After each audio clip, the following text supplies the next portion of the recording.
I'm very excited to be with Rachel Starritt, who is going to talk to us a lot about her music background and sort of music career as well, which I'm very excited to find out about. First of all, Rachel, could you possibly give us a bit of background about yourself and your vision, please? So my name is Rachel Starritt, and um, I'm totally blind, meaning that I have no vision at all, and that was caused by damage to the optic nerve by not having enough oxygen. And I was born premature at 24 weeks. Apparently, I did have some vision, so I was able to see things like light and dark. But I don't even remember that experience because I was so young. So as far as you can remember, you've pretty much had no vision for most of your life. Yeah, yeah. And how old are you now? If you don't mind me asking. 27, yeah. And but that hasn't stopped you from doing what you wanted to do, and particularly pursuing an interest in music and playing the piano. How did that come about? So my interest in piano started actually when I was at school. I was in a school assembly, and when I heard the teacher play the piano to accompany the hymn singing, I immediately got fascinated by the instrument, and um, I I became very excited, and then I loved the sound of it, and then shortly after that, I got to accompany the children singing, which was a really good experience. And then from there, I progressed into I had like a keyboard when I was younger, and then I progressed through the 4-day school of music and drama in Cardiff to have lessons, and from the age of 6, and then at the age of 9, I did grade 5, and then after that, I attended the junior department of the Royal Welsh College, where I remain ever since, doing from my undergrad and now postgraduate studies over there. So it's sort of one thing sort of led to another, and opportunities as part of that. So, for example, the Royal Opera House, Covent Garden. In terms of sort of the technicalities of learning to play the piano without any vision, could you describe how you've gone about doing it, or how someone has taught you to do that?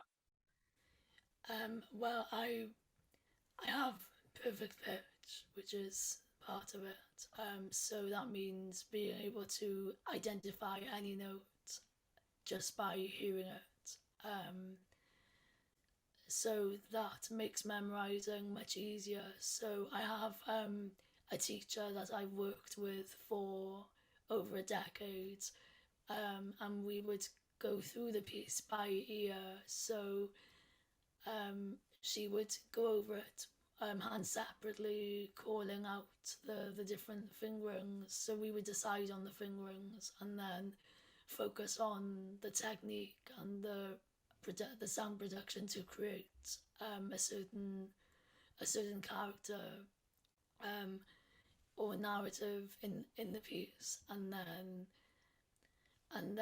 at the end of the lesson I would record the ideas and fingerings down so that I have a section to learn for that week, and then the next week I'd learn another section of the piece. So it sounds like quite a methodical approach that Yeah, helps you sort of memorize how to put a yeah, piece of music together. yeah. Oh, amazing! And like you just touched on there, you've been part of the Royal Welsh College. How did that come about, and how have you found that as a student, sort of being at the college? Generally, I've been very well supported and had good opportunities as part of that. I was a member of the junior department of the Royal Welsh College, where I did a Saturday school with different sorts of activities. So improvisation was part of it, and um, as well as the regular piano lessons. So I was able to widen my appreciation of music through that. and that developed into me wanting to do a musical career. So I applied to study full time for my undergrad for 4 years, and that has led me to enjoy masterclasses with um, international musicians that I really enjoyed, that would come into the college. Um, so I really appreciate that. It sounds like you were quite well supported then, Yeah, certainly for yes, your I undergrad was well experience. supported. Yeah. Did you come across any sort of, or did the college have any kind of concerns around accessibility for you, in terms of your studies? It was more around the software, the laptop. So I generally have disability students allowance that would cover my costs for a laptop and music software that would enable me to be independent as a music learner. Oh, brilliant! So that was But also I have Asperger's as well, so I I have support from the National Autistic Society that would um, develop my independence full time. fantastic. And did they work with yourself and the college to sort of find the best way for you to progress with your studying, basically? So, sometimes they do, but they work individually with me around, say,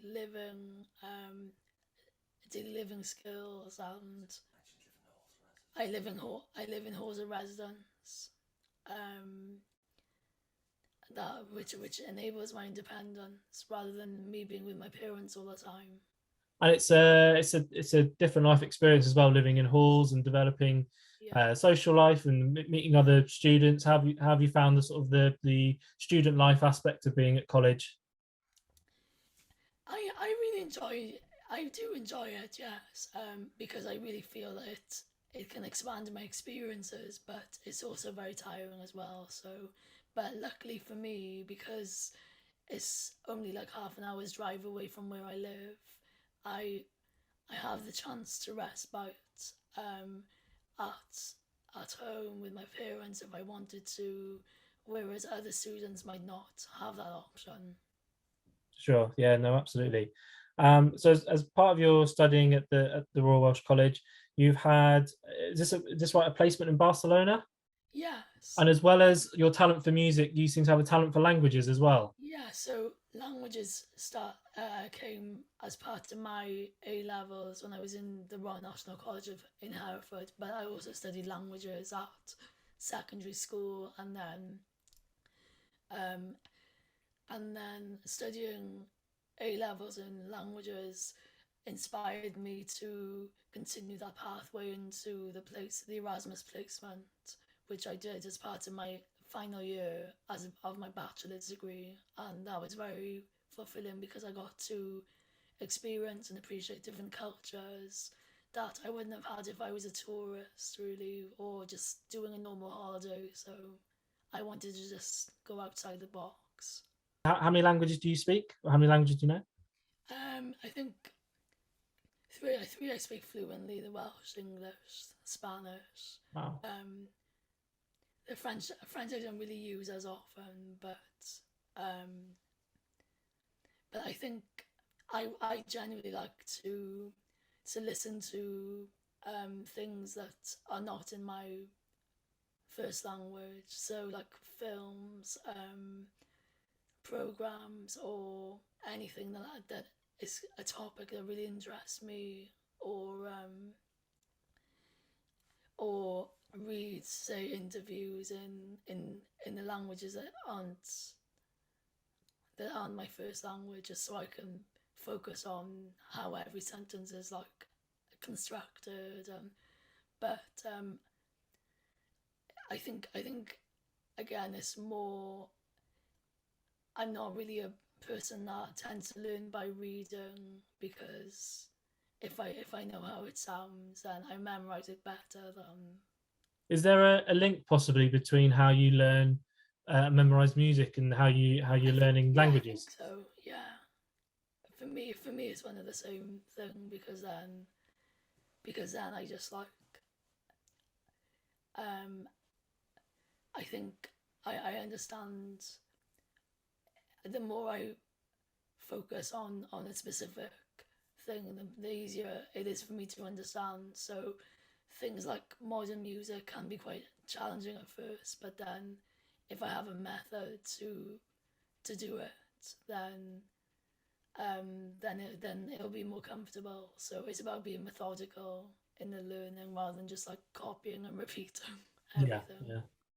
Oh, brilliant. And now you've done what every musician has dreamed of. You've performed at Glastonbury. Mm. How Yeah. did that experience come for you? Because I think there'll be a lot of musicians watching this very jealous that you've managed to do that. It wasn't me on my own though. It was as part of British Power Orchestra.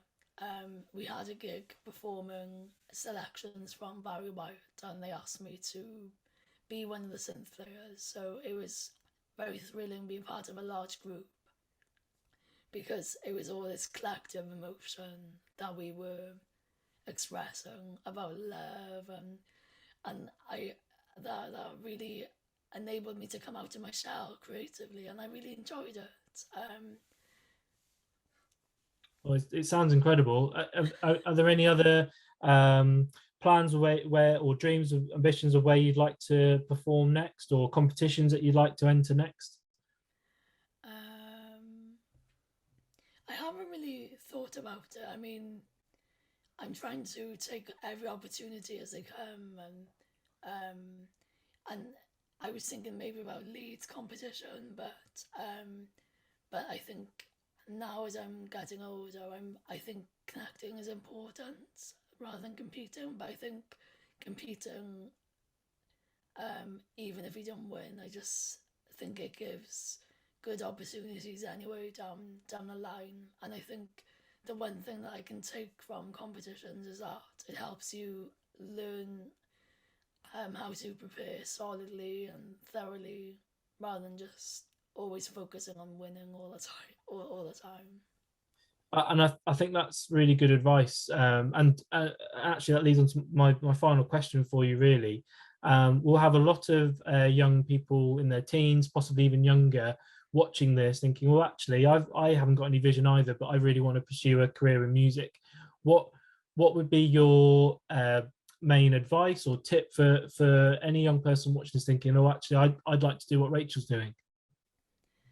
I think um, I would say my advice is to make sure that the support is around you for appreciating to follow any dreams that you've got on what you want to do, work as hard as you can. So it's music means committing yourself, um, go to as many performances as you can, go to be involved both inside and outside of school. So whether it be choir singing or playing in an orchestra, so get involved in group playing and also opportunities to perform um, to get accustomed to doing that, while also having the right support through parents, carers, and teachers. I think that is wonderful advice and a lovely note to end on. Just before we go, is there, if people wanted to follow your career, is there, you've got your website, haven't you, where people can follow Yeah, updates on you? yeah, yeah. So I've got Instagram, which is at Starritt_Rachel, and um, I have a Rachel Starritt piano Facebook page, and rachelstarritt.com is my website. Um, and I also have a YouTube channel as well. So Amazing. So anyone interested could follow all your updates from there. yeah, yeah. Amazing. Well, thank you for talking to us, Rachel. Really appreciate Thank that. you. Thank you very much. Lovely.